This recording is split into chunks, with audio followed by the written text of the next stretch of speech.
Hello everyone and welcome to our module on torch infections. The torch infections are a group of infections that are dangerous to the baby if they occur in the mother during pregnancy. So if a mother who is pregnant becomes infected, this can potentially lead to harm to the baby, including abnormalities at birth. And the torch mnemonic gets its name because each of the letters in the word torch stands for one of the infectious agents, and we'll talk about all of these in this video now. The way all these infections work is the mother gets sick during pregnancy and develops characteristic symptoms. The infection is then transmitted across the placenta to the fetus. Now, in many cases, this simply leads to loss of the pregnancy, like a miscarriage or a stillbirth. But in some cases, the baby survives and is born and will have abnormalities at birth, and that's what we'll spend a lot of time talking about in this video, because that's what they like to ask you about in the Step 1 exam. We'll start with Toxoplasma gondii, which causes toxoplasmosis. Toxoplasma is a protozoa, and it commonly infects and lives inside of cats, and the cats shed oocysts in their stool, so the mother can get sick if she ingests the oocysts that are in the soil. For example, if she eats contaminated food, or works out in a garden, or changes the cat litter. There are also a lot of animals in nature that are reservoirs for this protozoa, and so if a woman who is pregnant eats meat from a contaminated animal that is undercooked, she can also potentially get an infection. If a mother who is pregnant develops a primary infection with Toxoplasma, assuming she is immunocompetent, she will most likely be asymptomatic. 80 to 90% of primary infections are asymptomatic. In a small number of women, there will be nonspecific symptoms like lymphadenopathy, fevers, chills, and sweats. Now, you may be aware that Toxoplasma can become latent inside an infected person, but it turns out that a latent infection usually does not infect the fetus, so it's only going to be a primary exposure of a pregnant mother that can potentially lead to harm for the baby. And the diagnosis is with antibody testing. IgM antibodies are positive in the first week after exposure. IgG antibodies peak at about 6 to 8 weeks and fall over the next 2 years. Most newborns who have been exposed to Toxoplasma in utero will appear normal at birth, but the classic triad in an infant that does not appear normal at birth is to have hydrocephalus, as is shown in this baby in this picture here, chorioretinitis, which is inflammation of the choroid in the eye. This is a picture of what that can look like. And intracranial calcifications. These can be seen on imaging of the newborn baby. They are also often seen on prenatal ultrasound imaging, and that can be a tip-off that the baby may have been exposed to Toxoplasma gondii. Now, if the baby is born and initially appears normal, unfortunately, that baby is at risk for long-term sequelae, and one of the major long-term sequelae is blindness because of the retinitis that can develop. The baby's also at risk for seizures and other central nervous system manifestations because this infection often infects the intracranial structures. Next, let's talk about syphilis, which is caused by infection with Treponema pallidum, which is a spirochete, a special form of bacteria with a corkscrew shape like what's shown on the screen here. Treponema is transmitted by sexual contact, and the symptoms in the mother during pregnancy are the same as the usual symptoms in an infected person, which I talk about in the infectious disease section. So in primary syphilis, the woman may develop a chancre, and in secondary syphilis, she may develop a maculopapular rash, which classically involves the palms and soles. And if she's not treated, the infection can be transmitted to the baby in the womb, and the baby can be born with findings that occur either early on before 2 years of age or later in life after 2 years of age. There are a number of symptoms that babies can have in the first 2 years of life if they have developed a congenital infection with syphilis. But the three that I recommend you remember so you can recognize this disorder in a board question are, first, a maculopapular rash, which, as you know, is one of the symptoms of secondary syphilis infection even in adults. The second one is a runny nose. These babies have severe runny noses, and that's something that usually will stand out in a board question. And then finally, they often develop abnormal long bones. So the bones don't grow normally if this infection is present. This is more common in the legs, and there are many, many abnormalities reported. You can read about all of them if you wish. But if they describe any sort of abnormal bones of the legs, along with these other two symptoms here, that's usually enough so you can recognize a case of congenital syphilis. In the modern era, most mothers and babies with syphilis are treated, but decades ago when there was no treatment for syphilis, babies born with congenital syphilis infection would grow up to develop permanent deformities related to the in utero infection. These were called the late findings of syphilis that usually developed in children greater than 2 years of age. So first of all, these children would have abnormal ears and nose. The classic nose finding was called a saddle nose deformity, where there was no nasal bridge. And then in terms of the ears, these children often had hearing loss and deafness. There were a couple of classic findings in the teeth of children with congenital syphilis infection. The first one was called the presence of Hutchinson teeth. These are notch, peg-shaped teeth This is an example shown on the screen here. If you look closely, this person's teeth have a notch missing from them and they are peg-shaped. These are called Hutchison teeth. The other classic finding was called mulberry molars. These were molars that had bumps to them and looked like a mulberry, as shown on the screen here. You could see this when you examined the back teeth of a child with congenital syphilis. And then finally, these children would have abnormal legs. The finding was called a saber shin, which were bowed legs. And all of these findings were caused by scarring and gumma formation related to the in utero infection. Next, let's talk about the varicella-zoster virus, which is a herpes virus, a DNA virus. Maternal primary infection with this virus can cause chickenpox, and if the mother has a latent infection that reactivates, that can cause herpes zoster or shingles. And if the mother develops a primary infection during the first trimester of pregnancy, that is what can be passed to the fetus and cause fetal infection. If the mother develops primary infection in the first trimester and passes it to the baby can be born with some of the signs and symptoms shown on the slide here. First of all, the baby may have scars in a dermatomal pattern. You may know that herpes zoster causes shingles, which creates a rash in a dermatomal pattern, and similarly, the scars in the newborn baby may follow the dermatomes. There are a number of CNS abnormalities that can be seen. These can include microcephaly, hydrocephalus, or seizures. There are also eye abnormalities that can occur, like cataracts and nystagmus. And then finally, the limbs can be very small. They can be atrophied or hypoplastic. But the major issue with this virus, if it occurs during pregnancy, is the long-term effect. These children will have permanent central nervous system dysfunction. This can lead to learning disabilities.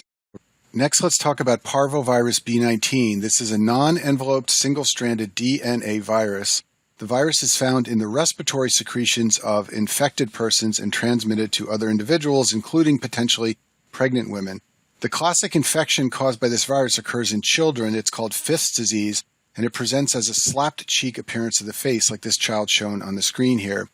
Adults who get infected with parvovirus classically develop arthritis, often involving the hands, wrists, knees, and ankles. And what you need to know about this virus is that it infects red cell progenitors, so it causes a mild anemia in normal individuals that is usually asymptomatic. If it infects an individual with a chronic anemia, like sickle cell anemia, it can lead to an anemic crisis. If a mother who's infected develops a parvovirus infection, the fetus is especially vulnerable for a couple of reasons. Basically, babies in the womb depend heavily on their red cell progenitor cells, and they cannot tolerate having those cells infected by parvovirus. The reasons for these include that the fetal red blood cells have a shorter half-life compared to normal. In addition, the baby is growing, so it constantly needs to expand its red blood cell volume. And then finally, the baby has an immature immune system, so it's less able to fight off the parvovirus infection. So for all of these reasons, if a mother develops an infection, this will often lead to miscarriage or fetal death, as is the case with many of the torch infections. But beyond those things, the feared outcome of a parvovirus infection in utero is called hydrops fetalis. This is what happens anytime a baby in utero develops severe anemia. There will be fluid accumulation in many tissue beds in the fetus. The baby can become swollen. This is a picture of what it looks like on the screen here. In addition, the baby can develop ascites and pleural effusions. This is often diagnosed prenatally via ultrasound. And like I said before, this happens anytime a baby becomes severely anemic. There is one form called immune hydrops, which happens when there's an Rh mismatch between the mother and the baby, and the mother's antibodies attack the baby's red blood cells. Then there are many non-immune causes of hydrops fetalis, and parvovirus B19 infection is one of them. Moving on, let's talk about rubella. Rubella is an RNA virus. It is found in the nasal and throat secretions of infected persons, and a mother who is pregnant can get infected via respiratory droplets from an infected person. In the mother, it usually causes a mild self-limited illness that includes a maculopapular rash, lymphadenopathy, and joint pain, and this is a picture of what the maculopapular rash can look like. In the baby, however, this can lead to the baby being born with the congenital rubella syndrome. This is largely historical in the United States nowadays because of vaccinations, but years ago, when there were no vaccinations for rubella, this is what could happen if a mother got infected when she was pregnant. So babies with the congenital rubella syndrome would be born with sensory neural deafness. They would classically have cataracts, and then they would have a number of congenital heart malformations. The classic congenital heart malformation was a patent ductus arteriosus, or a PDA, which I talk about in the cardiology section. And then finally, these babies would have a blue discoloration of their skin that was called a blueberry muffin baby. So a blueberry muffin baby was the term used to describe children born with purpuric skin lesions all over their body that looked like these dark purple spots. This is an example of a baby with a blueberry muffin rash shown on the screen here. The cause of this problem is extramedullary hematopoiesis. So what do I mean by that? So hematopoiesis is the generation of blood cells, and normally this occurs in the bone marrow, but in utero it can occur outside the bone marrow. That's called extramedullary hematopoiesis. And one of the places it can occur in utero is in the skin. Now normally this stops before birth, but in babies born with certain congenital infections, it will persist after birth and cause the blueberry muffin rash. And one of the classic congenital infections to cause this blueberry muffin baby syndrome is a congenital rubella infection. You can also see it in congenital toxoplasmosis and CMV, but rubella is the classic infection to cause the blueberry muffin rash. Next, let's talk about cytomegalovirus, or CMV. This is also a DNA herpes virus, just like varicella. There are several modes by which a mother can get infected. First of all, she could get infected from sexual contact. But what is more commonly the case for pregnant women is that they become infected by close contact with someone else who's infected. This could be a family member, but a classic way is if a mother is exposed to children who go to daycare. Many children spread this around at daycare, and that's a way a pregnant mother could become infected. And then finally, you can become infected with CMV by blood or tissue exposure, like through a transfusion or an organ transplantation. Now, a primary infection with CMV is usually asymptomatic in 90% of cases. If it does cause symptoms, it's usually very nonspecific. It's a mild febrile illness. It's sometimes described as mononucleosis-like because it resembles mono, and the symptoms are nonspecific, like all of these items I've listed on the slide here. Most infected newborn babies are asymptomatic, and the thing you want to always remember about congenital CMV infection is that the major consequence is sensory neural hearing loss. Even if a baby is born with no symptoms of infection, there's about a 10% chance that baby will have hearing loss. If the baby does have symptoms at birth, the risk of hearing loss is up to 50%. This is the most common consequence of congenital CMV infection, and because most babies are asymptomatic, they're often diagnosed with the CMV infection based on a failed hearing screen. At that point in time, blood testing is done, which reveals the infection, and this is the most common infectious disease cause of congenital sensory neural deafness. As I said before, most babies are born with no obvious evidence of infection, but if there is evidence of infection at birth, some of the potential findings are shown on the screen here. First of all, the baby may be small for gestational age and may have an underdeveloped head. There may be an enlarged liver or spleen. CMV is one of the causes of blueberry muffin baby, although rubella infection is the classic cause. And then finally, the baby may develop seizures shortly after birth. The classic finding on neuroimaging is shown on the screen here: intracranial calcifications around the ventricles, so-called periventricular calcifications. It's shown in this picture here, and that's the classic finding of a congenital CMV infection. Now let's talk about herpes simplex infection. Herpes simplex virus 2 is a DNA virus that infects the genitals. In women, it causes vesicles of the vagina, like is shown in this picture here. And if a woman has this infection active in her vagina at the time of birth and has a vaginal birth, the baby can become infected from passing through the vaginal canal. So just a key note here, this is not a transplacental infection. These other torch infections we've discussed get to the baby by crossing the placenta. In this case, the baby is infected by traveling through the vagina of an infected mother.